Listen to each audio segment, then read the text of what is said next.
இணைந்து ஜெபிப்போம். ஆண்டவரே இயேசுவே, நேர்மையுடன் அரசாள்கின்றவரே, உம்மை துதிக்கின்றேன்.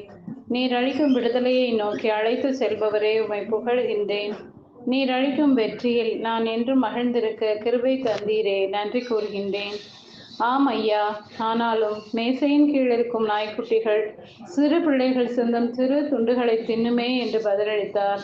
அப்பொழுது இயேசு அவரிடம், நீர் இப்படி சொன்னதால் போகலாம், பேய் உங்களை மகளை விட்டு நீங்கிற்று என்று கனானிய பெண்ணிடம் வேண்டுதலுக்கு செவிசாய்த்து ஆசீரால் அவரையும் அவர் குடும்பத்தையும் நிரப்பியதை இன்றைய இறைவார்த்தையில்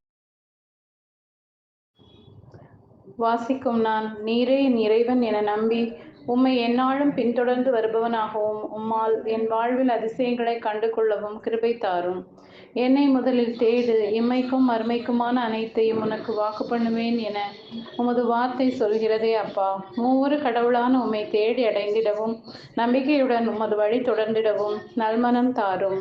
ஆண்டவரே இயேசுவே, என்னிடம் மன்றாடு, உனக்கு நான் செவி சாய்ப்பேன். நீ அறிந்திராத மாபெரும் செயல்களை மறைபொருட்களையும் உனக்கு நான் விளக்கி கூறுவேன் என்று வார்த்தை வழியாக வாக்கு பண்ணியவரே, என்னுடைய வாழ்வின் சோதனைகள் தோல்விகள் அனைத்துக்காகவும் உம்மை மன்றாடுகின்றேன்.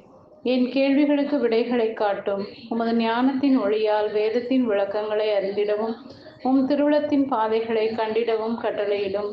ஏசையா, இன்றைய நாளில் என்னோடு வாரும். என் குரலுக்கு செவிசாயும். என் பலவீனத்தால் நீர் மறைத்து வைத்திருக்கும் உமது ஆசீர்வாதங்களை நான் அடைந்திட வேண்டுமென்று இயேசுவின் பரிசுத்த நாமத்தில் ஜெபிக்கிறேன். ஆமென்.